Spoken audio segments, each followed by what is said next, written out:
लड़का जो आदमी जो है वो तो मैंने जो वहाँ का दहशतगर्द था उससे बंदूक जो है रिवाल्वर छीन के वो शहादत दिया है।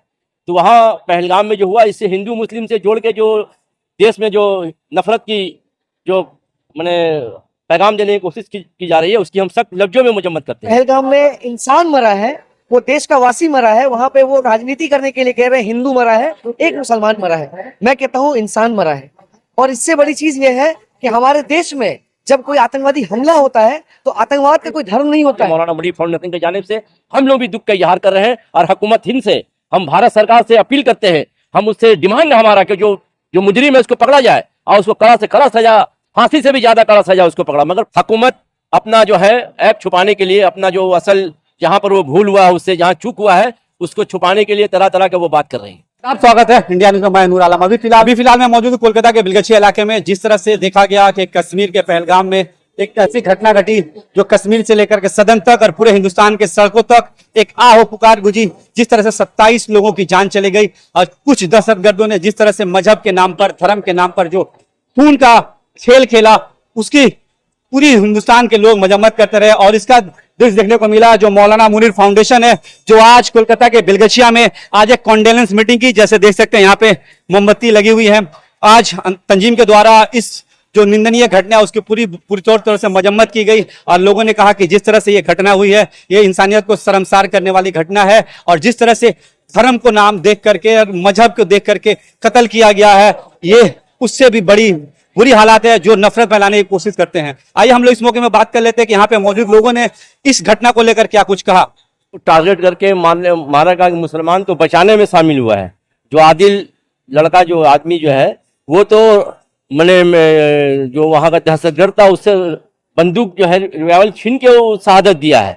तो वहाँ पहलगाम में जो हुआ इससे हिंदू मुस्लिम से जोड़ के जो देश में जो नफरत की जो मैंने पैगाम देने की कोशिश की जा रही है उसकी हम सख्त लफ्जों में मजम्मत करते हैं। इसलिए पहलगाम कश्मीर जो है वो सेकंड स्विट्जरलैंड है। वहाँ पर हिंदुस्तान, महाराष्ट्र से, दिल्ली से, बम्बई से, बंगाल से, हर जगह से लोग जाते हैं। मगर यहाँ पर जो चूक हुआ है, जो गलती हुआ है, इसको छुपाने के लिए मोदी सरकार इस तरह के विभाजन बात कर रही है। लेकिन जिस तरह से दहशतगर्दों ने मजहब पूछकर, नाम पूछकर, कलमा पढ़वाकर जिस तरह से लोगों को गोली मारा, इस पे क्या कहें? पर ये तो गलत बात है। इसलिए दहशतगर्द का कोई मजहब नहीं होता है। दहशतगर्द का कोई मजहब नहीं होता। वो कलमा पढ़ा के चाह रहे कि हम बदनाम कर दे। अभी तो वो सामने आएगा कोई दहशतगर्द कौन था, पहले तो सामने आए।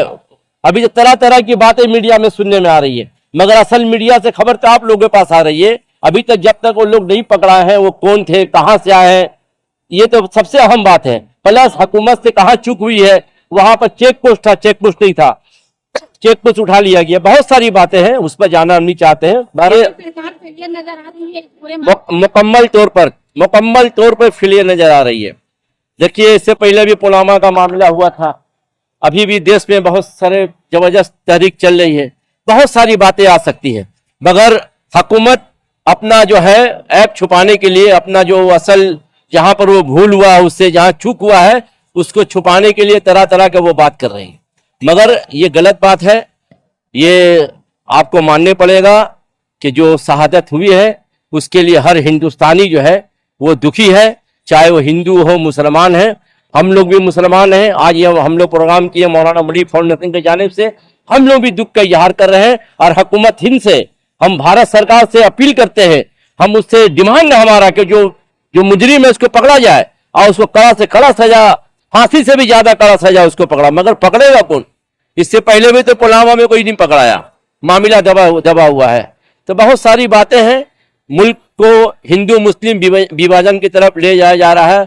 मुल्क इसलिए आजाद नहीं हुआ था। मुल्क की आजादी में जहां मुसलमान, हिंदू, ईसाई तमाम लोगों ने अपनी शहादत दी थी, आज वो दिन हमें देखना पड़ रहा है कि आज मुल्क को तकसीम करने की कोशिश हो रही है।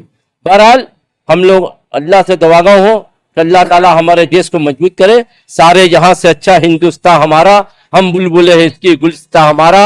मजहब नहीं सिखाता आपस में बैर रखना, हिंदी है हम वतन हिंदुस्तान हमारा। सुनिए, कश्मीर पहलगाम में जो हमला हुए है वो बहुत निंदनीय घटना है और इसके लिए सब बोलता है कि जो वहां पर जो दुष्कृति लोग था वो लोग पहले बोला था कि तुम हिंदू है, फिर उसके बाद उसको मारा है। लेकिन जो दुष्कृति होता है, जो हमलाबाज होता है, उसका कोई धर्म नहीं होता है, कोई जात नहीं होता है।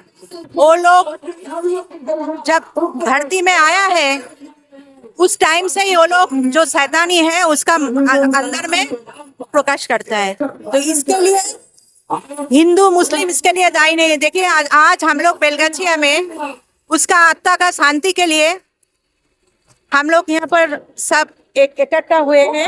यहाँ पर मेरा एक पंजाबी दादा भी है, देखिए यहाँ पर मेरा मुस्लिम भाई है, यहाँ पर मुस्लिम भाई है, यहाँ पर मुस्लिम, यहाँ पर हिंदू भाई है। देखिए तो हिंदू मुस्लिम सिख ईसाई बंगाल में हम लोग सब एक होके रहता है। यहाँ पर कोई हिंदू मुसलमान बोल के अलग नहीं है। तो इसका अलग रंग लगा रहे हैं बीजेपी और जो केंद्रीय सरकार है। वक्त का मामला जो है वो आगे बढ़ रहा था, इसी के लिए एक हमला भी वहाँ पर हुआ है। हम लोग को मालूम नहीं है कि ये हमला असली कौन सा, इसमें कौन सा राज है, ये अभी भी हम लोग को मालूम नहीं है। तो जो भी हुआ इसमें 28 आदमी को जान गया है, ये बहुत दुख का बात है। इसीलिए हम लोग बेलगाछिया में इकट्ठे होके सब एक साथ हम लोग उस लोग का आत्मा का शांति के लिए मोमबत्ती जलाए हैं। इमाम साहिब भी आया है और इमाम इसमें शामिल हुआ है। देखिए आदमी का कोई जात नहीं रहता है, जात रहता है जो दुष्ट लोग है उसका कोई जात नहीं रहता है, धर्म नहीं रहता है। तो इसलिए हम बोल रहे हैं कि इसके लिए केंद्रीय सरकार बीजेपी नरेंद्र मोदी दायी है। नरेंद्र मोदी इसके लिए पूरा जमींदारी उसका ये है, दायी है 100%। उसको वहां पर फौज भेजना चाहिए था। जो इसमें जहां पर पहलगाम में इतना आदमी लोग जाता है घूमने के लिए, वहां पर गोली खाने का बाद वहां पर आदमी 1.5 घंटा 2 घंटा तक पड़ा हुआ था। उसको हॉस्पिटल में ले जाने के लिए भी कोई आदमी नहीं था। तो वहां पर अगर केंद्रीय सरकार का फौज अगर रहता था तो लोग हॉस्पिटल में लेके जा सकता था और प्राण भी बच सकता था, लेकिन हुआ नहीं। इसके लिए हम लोग नरेंद्र मोदी जी को, बीजेपी को हम लोग सेम करता है। देखिए बीजेपी कहते हैं कि अभी अवसर है हिंदू मुस्लिम को अलग करने का, लेकिन वो लोग जो वोट राजनीति लेके यहाँ पर आए हैं, जैसे सोच रहे हैं कि इशू लेके, हिंदू मुस्लिम इशू लेके 26 का जो इलेक्शन है वो पार करेगा, कभी भी नहीं होगा। ममता बनर्जी जो हम लोगों का हिंदू बंगाल का हर आदमी का हृदय में ममता बनर्जी है और ममता बनर्जी रहेगा। 26 में फिर चौथा बार के लिए ममता बनर्जी चुने हुए जाएगा और मुख्यमंत्री भी बनेगा। ये बहुत गलत हो रहा है, लेकिन ये सब होना नहीं चाहिए। ये हुआ मैंने बहुत ही खराब हुआ है, ऐसा होना नहीं चाहिए। ये आतंकवादी का सब, ये भी राजनीतिक पॉलिटिक्स का ही है। कितना ये जो नया बिल पास करके आदमी को थोड़ा डरा रहा, धमका रहा, सब कुछ कर रहा है। इस आदमी को सतर्क रहना चाहिए, लेकिन आदमी को मिलजुल के अपना ये काम को करना चाहिए। आदमी को मिल कर है, वही सबसे बड़ी बात है। ये जो घटना हुई है ये बहुत दर्दनाक, बहुत ये ऐसा नहीं होना चाहिए। इसका जल्द से जल्द से कोई रिजल्ट निकलना चाहिए। पहले तो मैं आपसे रिक्वेस्ट करूंगा और यहाँ पे जितने मीडिया है हाथ जोड़ के रिक्वेस्ट करूंगा कि देखिए पूरे देश में मीडिया को कहा जाता है चौथा स्तंभ है रिपब्लिक कंट्री में, और रिपब्लिक कंट्री के चौथे स्तंभ को ही मैं देख रहा हूँ कि वो बिक गया है इस तरह से। जहाँ पे आज पहलगाम में इंसान मरा है, वो देश का वासी मरा है, वहां पे वो राजनीति करने के लिए कह रहे हैं हिंदू मरा है, एक मुसलमान मरा है। मैं कहता हूँ इंसान मरा है। और इससे बड़ी चीज ये है कि हमारे देश में जब कोई आतंकवादी हमला होता है तो आतंकवाद का कोई धर्म नहीं होता है। क्योंकि हम मुसलमान होने के नाते कहना चाहेंगे आपके मीडिया के माध्यम से कि हमारे धर्म में, हमारे कुरान में, हमें नमाज में सिखाया गया है कि दूसरों के लिए मर मिटो, दूसरे कौम की रक्षा करने के लिए मर मिटो, लेकिन किसी का जान मत लो। क्योंकि जान लेने वाला एकमात्र अल्लाह जान देता है, और जान अगर जाता है तो उनकी मर्जी से जाता है। इसी तरह से फैलाया जा रहा है ना धर्म का राजनीति, कि हम कह रहे हैं कि हिंदुओं को मारा गया, मुसलमान मरा है, नाम लेकर मारा गया, ये अफवाह फैलाना बंद करनी चाहिए। और उससे बड़ी चीज पहलगाम में जो हुआ है वो मर्मांतिक घटना है। वो मेरे घर के एक इंसान को मारा है, जिसको मैं अपने बड़े भाई के नाते देख सकता था, उसको अपने चाचा के नाते देख सकता था, चाहे मेरे वालिद साहब में अपने बेटे के नाते देख सकते थे, या मेरी बहन अपनी शौहर के नाते देख सकती थी। आज उसका इंसान का एक जान ले लिया गया है और देश में आज भी अफरा तफरी मची हुई है। मैं इस तरीके से कहना चाहूंगा कि वो हमारे घर का एक बंदा मरा है, वो 28 लोग जो मरे वो हमारे घर के लोग मरे।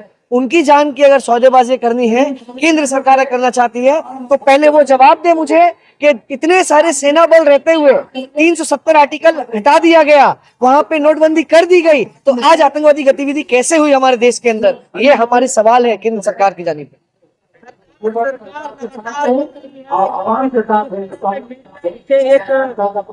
राजनीतिक मामला दिखाने के लिए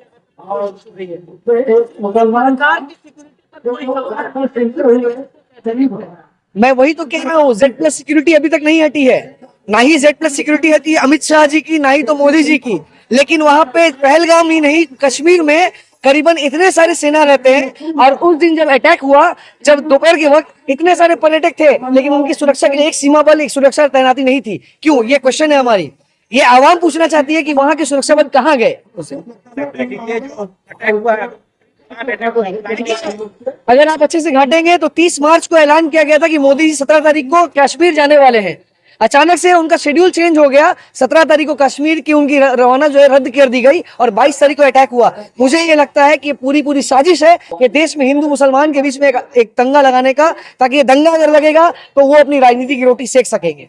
खून नहीं हो रहा बल्कि पूरी देश का खून हो रहा है।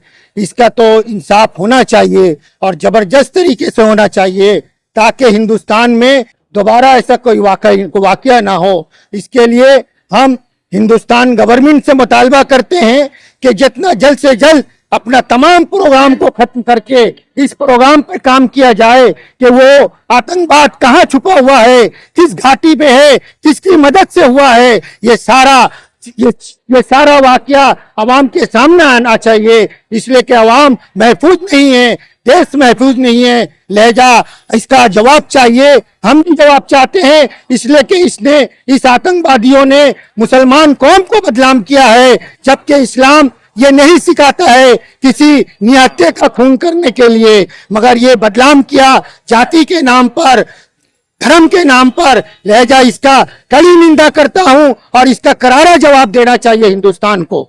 में है और दुख भी है जिस तरीके से वाकया पेश आया है। ये सिर्फ हमला हमारे उन लोगों पे नहीं था और हम लोगों पे नहीं था, बल्कि पूरे हिंदुस्तान के रूह पे था।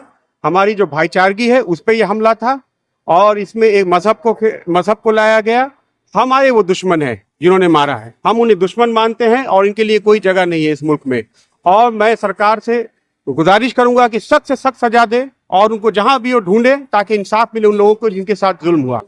और इस मुल्क में हमेशा से एक भाईचारगी रही है, और हमने ऐसा महसूस हुआ जैसे हमारे घर के लोगों को मारा जा रहा है, और इस तरह का एहसास हुआ और हमें बड़ी तकलीफ हुई। इसलिए आज आप देख रहे हैं पूरे हिंदुस्तान में पूरे हर लोग जो जहां है इस चीज में पूरे 140 करोड़ लोग आवाम जो है पूरी तरह प्रधानमंत्री के साथ खड़ी है इस मामले में, क्योंकि ये मामला एक हमारे देश का है, और इसमें हम अपनी सरकार को मदद पूरी तरह से हम पीछे खड़े रहेंगे।